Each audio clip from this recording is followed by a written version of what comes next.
Mr. Deputy Speaker, question blomi inogat toksabe milagas kimigolo Prime Minister, also acting Treasurer. Prime Minister, you're very well aware of the hardships faced by our people due to the cost of living crisis. Now, I just wanted to demonstrate that in 2019, when we came into government and when you were installed as Prime Minister, Papua New Guineans, the lowest income earners, were earning 3 kina 50 an hour, and that equates to 28 kina per day.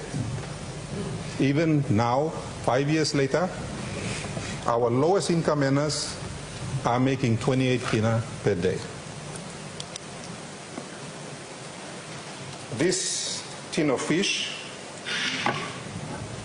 which most Papua New Guineans eat every day, low-income earners, used to cost 5 kina 50 in 2019.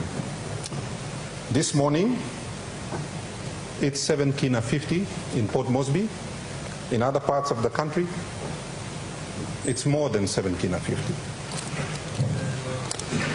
This packet of rice used to cost 4 kina 50.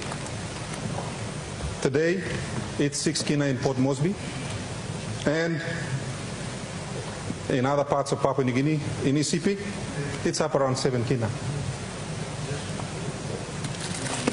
This packet of noodles used to be 80 toya.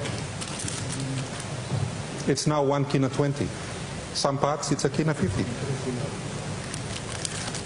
This packet of biscuits used to be 80 toya. It's now 1 kina 20 in Port Moresby. This constitutes what most Papua New Guineans eat at dinner time. If you add this up, if they have 2 meals a day, it's already more than the 28 kina that the low-income Papua New Guineans, our people, are making. All market mama, all is sit down over the day, lo table market lol, just to get enough money to buy these very basic items.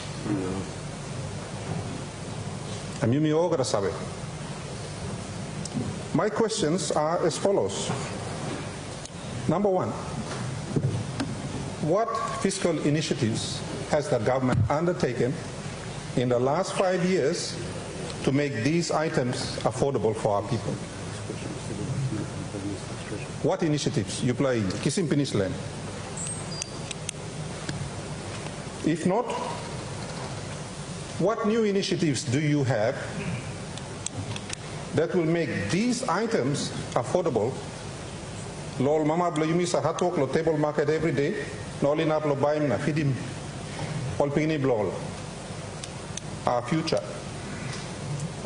If you have no immediate plans, or if you do have plans, could you tell our hard-working mothers sitting on the table market when you expect, is it end of this year, next year, or the year after, when do you expect that these items will be affordable for our hard-working mothers and our low-income earners? Thank you, Mr. Deputy Speaker.